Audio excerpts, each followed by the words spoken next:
Khaliena Ould-Rachid, bonjour. Bonjour. Quelle est la crédibilité d'un conseil de notables sahraouis téléguidé par le Palais Royal? Je ne suis pas tout à fait d'accord avec cette définition. D'abord, ce n'est pas un conseil de notables, et puis il n'est pas téléguidé par le Palais Royal. C'est un conseil royal qui représente l'ensemble de la société sahraoui, c'est-à-dire elle est basée sur essentiellement la proportionnalité tribale.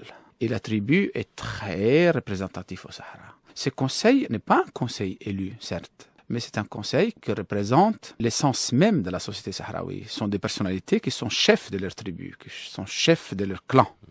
Alors vous dites que vous n'êtes pas téléguidé, mais l'impulsion est tout de même venue du roi lorsqu'il est venu à Laayoune en mars dernier. Absolument, l'impulsion, oui. Sa Majesté le roi Mohamed VI a voulu tourner l'ancienne page de reproches et des querelles entre l'administration marocaine et les Sahraouis. Ces mêmes reproches et cette querelle qui a été à l'origine de la création des Front Polisario et de ce conflit de Sahara. Alors, vous savez qu'il y a de nombreux Sahraouis qui réclament l'indépendance, non seulement parmi les 100 000 réfugiés de Tindouf, mais aussi chez les jeunes qui ont fait l'intifada l'an dernier, chez vous, à Laayoune.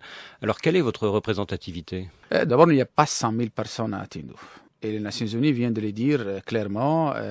90 000. Ils ont dit 90 000, mais c'est une première fourchette. Certainement, il y en a moins, beaucoup moins. Je suppose qu'il y a entre 40 et 50 000 habitants dans les camps. Vous m'avez demandé d'intifada. Il n'y a pas eu d'intifada à Laayoune. Les événements qui ont eu lieu dans les provinces du Sud en mai et en octobre 2005 de la même année, c'est des petits incidents localisés qui ont été certes faits par des sympathisants de Polisario, mais restent quand même très limités, très minoritaires. Et d'ailleurs, toutes les personnes qui ont été impliquées dans ces incidents, ils ont été libérés dans la dernière amnistie pratiquée par Sa Majesté le roi Mohamed VI. Khaliena Ould-Rachid, si vous êtes sûr de votre représentativité, pourquoi refusez-vous ce référendum d'autodétermination que James Baker a proposé il y a 3 ans? Mais simplement, je vous dis que ce référendum est irréalisable et impossible parce qu'on doit modifier presque tout le Maghreb. Identifier qui habite où, qui est l'origine. Et c'est ça où les Nations Unies se sont empêtrées. Pour pouvoir faire un vrai référendum d'identification basé sur le tribut sahraoui, il faut changer les frontières du Maroc, de l'Algérie, du Mali et de la Mauritanie. Et vous aurez un ensemble sahraoui où vous n'aurez pas besoin de faire l'identification. Ils sont des affaires d'origine. C'est les frontières avant la colonisation. C'est l'espace territorial démographique où habitent les populations. Les gens de Ouadhibou, les gens des Zouerat, les gens de Tindouf, Taoudeni au nord du Mali, il faut faire voter tous ces mondes-là. Donc c'est pour ça que d'ailleurs les Nations Unies ont intérêt le plan Becker. Il est irréalisable. À la place de ce référendum, le roi annonce d'ici quelques mois un plan d'autonomie pour le Sahara et vous demande de lui faire des propositions. Est-ce qu'on peut imaginer un statut qui ressemble à celui de la Catalogne en Espagne, tout sauf la monnaie, la défense, les affaires étrangères?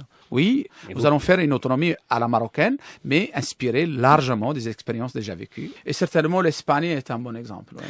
Dans son dernier rapport, Kofi Annan a préconisé des négociations directes entre le Maroc et le Front Polisario, ce qui va dans votre sens. Mais la semaine dernière, le Conseil de sécurité a fait machine arrière. Est-ce que ce n'est pas une victoire pour l'Algérie et l'Afrique du Sud Pas du tout. Et une défaite pour le Maroc? Absolument pas. Le Maroc ne dit pas qu'il a gagné, il a dit qu'il faut qu'on négocie. Ce que je ne comprends pas, moi, c'est que des partis disent on ne veut pas négocier. Comment peut-on admettre ça? Qu'on ne peut pas négocier? Ou qu'on exige qu'on rétablisse le plan Becker? Le plan Becker est un terrain mort, définitivement. D'ailleurs, il a été dès le début, c'était un plan mort-né. Donc, négocions sur la base de cette autonomie. L'Algérie va sortir. D'abord, l'Algérie dit qu'elle n'est pas impliquée. Et moi, je lui dis, OK, contribuez à que nous dialoguons avec nos frères, qui sont chez vous, à Tindouf, au Alger.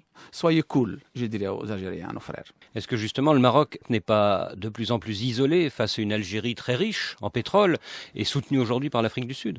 Non, l'Afrique du Sud est très loin de ces problèmes. Bon, ça, c'est une incompréhension due à la Coupe du Monde, de problèmes accessoires. Mais l'Algérie, oui, je suis content que l'Algérie soit riche. Et j'aimerais bien que cette richesse contribue à l'épanouissement et au progrès du Maghreb. J'aimerais bien que cette richesse n'aille pas à la ferraille et qu'il n'aille pas acheter plus d'armes. J'aimerais bien que l'Algérie soit un pays développé, que ce soit le modèle à suivre. L'Algérie a résolu grâce au dialogue, à la concorde, le problème interne de l'Algérie. Nous voulons que cette expérience que l'Algérie a menée pour résoudre son problème interne contribue à résoudre ce problème du Sahara. Vous êtes inquiet des derniers contrats d'armement signés entre l'Algérie et la Russie? Non, pas du tout. Il n'y aura jamais de conflit entre l'Algérie et le Maroc. Depuis 30 ans, ce conflit est dans l'impasse. On voit bien qu'il y a une guerre d'usure entre le Maroc d'un côté, le Polisario, l'Algérie de l'autre. Est-ce que vous ne risquez pas de la perdre, cette guerre d'usure? Non, le mouvement des Polisario, il est là depuis 1976. Ses dirigeants sont depuis 1967.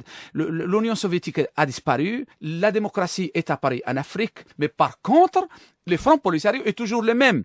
Ces dirigeants sont les mêmes, les campagnes sont dirigées de la manière.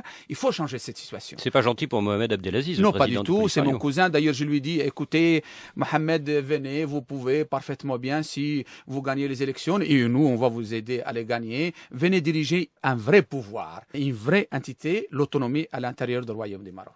Khali Henna Ould et Rachid, merci.